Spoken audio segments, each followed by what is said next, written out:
Eu proponho estudar com vocês uma porção bíblica para o fortalecimento espiritual de todos. Hoje é 23 de março do ano 2020. Então, amados, vamos ler a palavra do Senhor. Você que tem uma Bíblia, você que tem a palavra de Deus aí na sua casa, pegue comigo aí em Lucas. Vamos ler agora em Lucas, capítulo 13. A gente vai ler a partir do versículo 10 ao versículo 17, que fala da cura de uma mulher curvada. Vamos ler Lucas 13, a partir do 10 ao 17. Diz assim: Ora, ensinava Jesus no sábado, numa das sinagogas, e veio ali uma mulher possessa de um espírito de enfermidade, havia já 18 anos. Andava ela encurvada, sem de modo algum poder endireitar-se. Vendo-a Jesus, chamou-a e disse: Mulher, estás livre da tua enfermidade. E impondo-lhe as mãos, ela imediatamente se endireitou e dava glória a Deus. O chefe da sinagoga, indignado de ver que Jesus curava no sábado, disse à multidão: 6 dias há em que se deve trabalhar. Vinde, pois, nesses dias para seres curados e não no sábado. Disse-lhe, porém, o Senhor: Hipócritas, cada um de vós não desprende da manjedoura no sábado o seu boi ou o seu jumento para levá-lo a beber? Por que motivo não se devia livrar deste cativeiro em dia de sábado esta filha de Abraão, a quem Satanás trazia presa há 18 anos? Tendo ele dito estas palavras, todos os seus adversários se envergonharam. Entretanto, o povo se alegrava por todos os gloriosos feitos que Jesus realizava. Amém. Amados, nós temos nesta porção bíblica muita lição. Nós temos aqui um grande feito de Jesus, que foi curar uma mulher curvada. A Bíblia diz, amados, que ela estava curvada, possessa por um espírito de enfermidade. Meus ouvintes, não sei se você prestou atenção na leitura, aqueles escribas, aqueles fariseus, o chefe da sinagoga, a multidão de opositores do ministério de Jesus, eles não perceberam o grande feito que Jesus fez àquela mulher. Nenhum deles, tanto o escriba que estivesse ali na sinagoga, nem o chefe da sinagoga, nenhum estudioso ou mestre da lei que estava sempre ali ensinando na sinagoga, porque era isso para que servia as sinagogas da época. Nenhum deles tinha autoridade para expulsar o demônio daquela senhora. Só tinham apenas o conhecimento humano, mas não tinham autoridade. Vai aqui uma palavra para todos que empregam a palavra de Deus. Vai aqui uma palavra para todos aqueles que ensinam a palavra de Deus. É bom sim ter conhecimento. É bom sim ter estrutura para organizar uma mensagem, para preparar uma mensagem. É preciso nós termos conhecimento, mas nós precisamos crescer na graça e no conhecimento. Existe uma parceria grande entre os dois, a graça e o conhecimento. A graça de Deus vai equivaler à virtude que Deus dá a todos aqueles que ensinam. Porque se não houver a virtude de Deus na vida de quem ensina, as pessoas vão ficar raquíticas. Elas não vão receber de bom grado aquele ensinamento, embora que seja de Deus. Precisa haver a graça de Deus na vida de um pregador, precisa haver a graça de Deus na vida daquele que ensina, para que Deus abra o entendimento daqueles que escutam. Senão, vai haver apenas um conhecimento sem espiritualidade e vai levar as pessoas à falsa religiosidade, que é uma das formas que Satanás tem trabalhado em nossos dias. Nós conhecemos muitos líderes de várias igrejas, denominações, que eles extingam, que eles amarram a virtude de Deus. Eles são contra, muitas das vezes, a um pregador que, quando expõe a palavra de Deus, e ele sente a palavra de Deus entrar na sua vida, e também entrando na vida da igreja, a palavra de Deus manifestada, a plenitude do Evangelho sendo manifestada, dele muitas vezes ele se emociona, e ele fica mal visto por alguns líderes, que acham que ele não deveria esboçar emoção. Meus irmãos, isto é uma hipocrisia de nossos dias. Se o próprio Espírito Santo, ele geme por nós com gemidos inexprimíveis, ele é emotivo. Se ele geme, se ele chora, é porque ele é emotivo.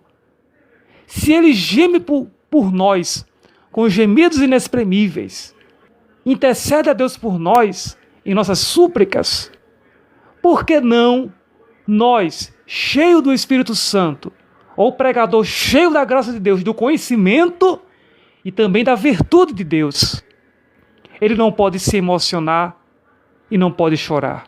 Então, devemos repreender esse espírito de dureza de coração que muitas vezes alguns líderes têm para dizer que não podemos nos emocionar na presença de Deus. Ora, a gente vê na palavra de Deus várias vezes quando as pessoas elas choravam, pranteavam e Deus dava vitória. A gente vê, por exemplo, o rei Ezequias, que ele se virou para a parede e pediu a Deus: Senhor, lembra-te do tempo que eu fui fiel a Ti, Senhor. E Deus, ele mudou a sentença de morte para a vida dele. A gente vê Ana entrou no templo chorando, não se entendia nem o que ela falava. O sacerdote ali não compreendeu. E depois ela disse: eu estou angustiada de espírito. E aí ele fala e profetiza na vida dela: seja feita a tua petição diante de Deus.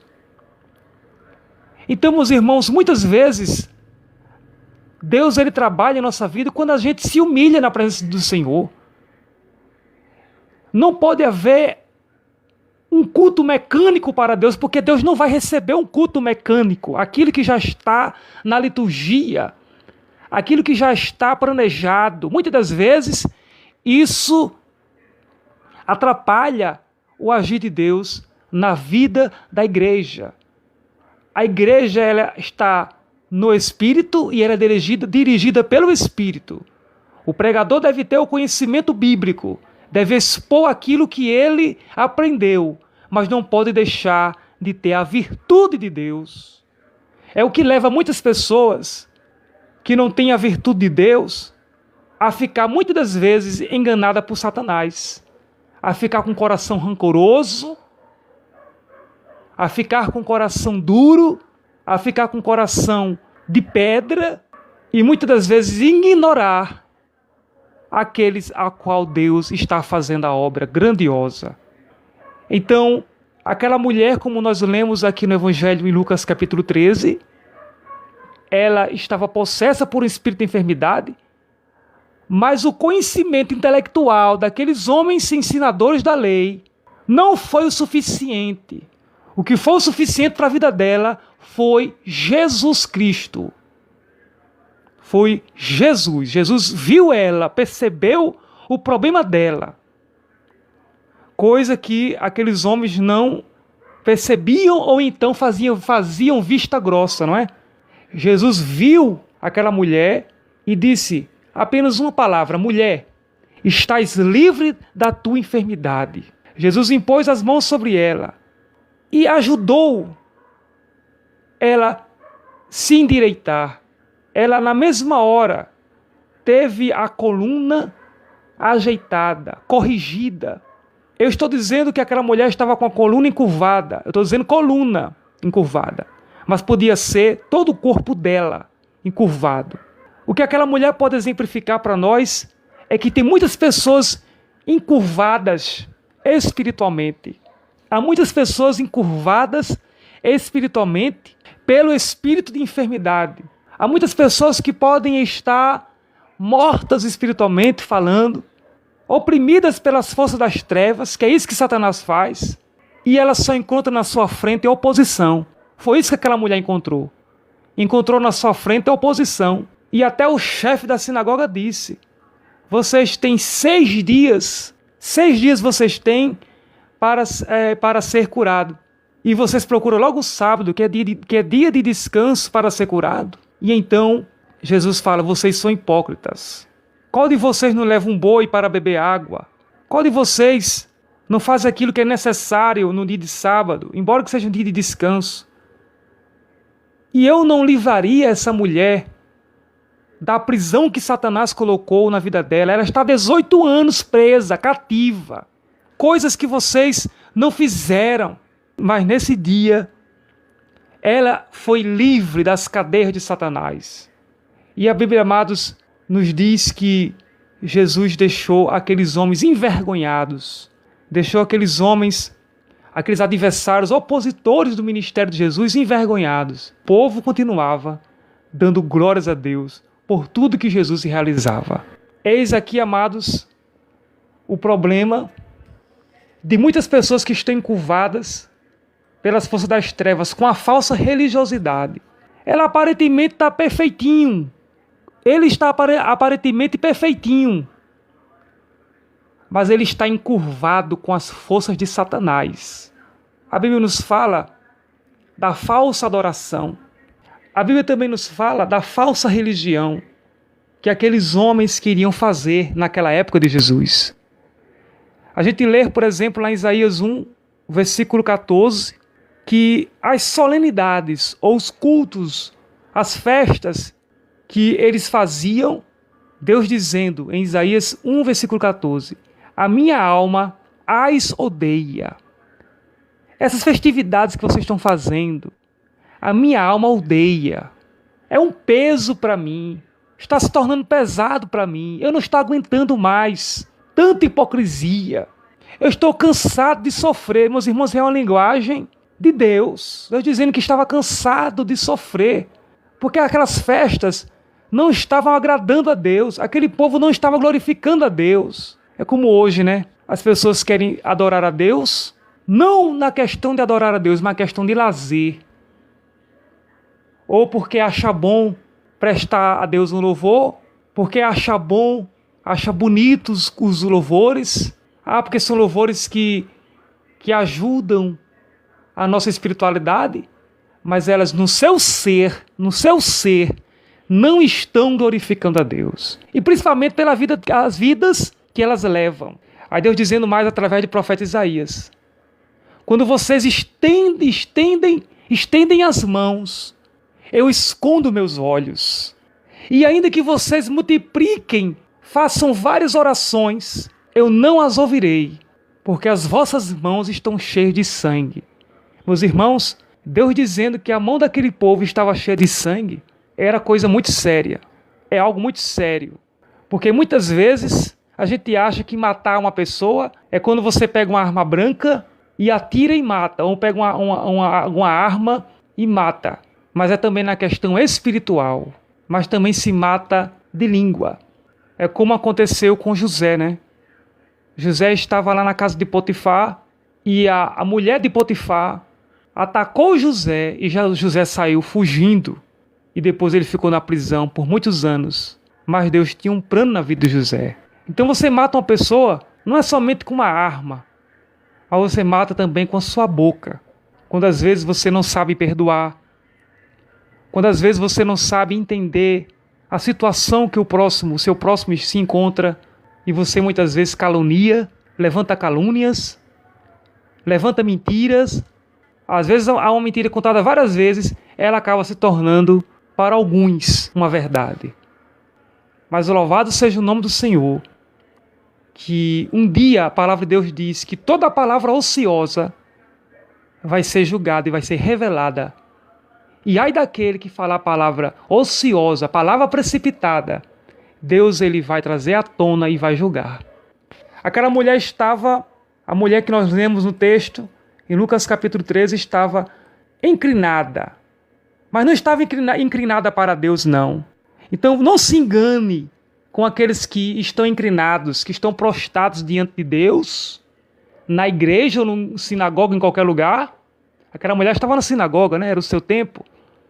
Mas não se engane que muitos daqueles que estão inclinados, encurvados, não é pelo poder do Espírito Santo, não. É muitas vezes pelo poder das trevas. E você vê alguém inclinado, prostrado, você fala, olha como fulano, ele busca a Deus. Olha como fulano, ele se ajoelha e busca o Senhor. Está sempre curvado. Está sempre buscando a Deus. Mas não é bem assim, meus irmãos. Quem sonda o coração é Deus. Quem sonda a mente, o coração, a procedência daquela pessoa é Deus. Que muitas vezes ela está inclinada, está dando a Deus um culto e Deus não está recebendo. E ela está adorando o que não sabe.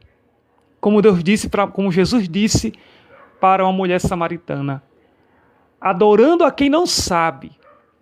Porque ainda não teve um encontro genuíno com Deus. E não teme a Deus.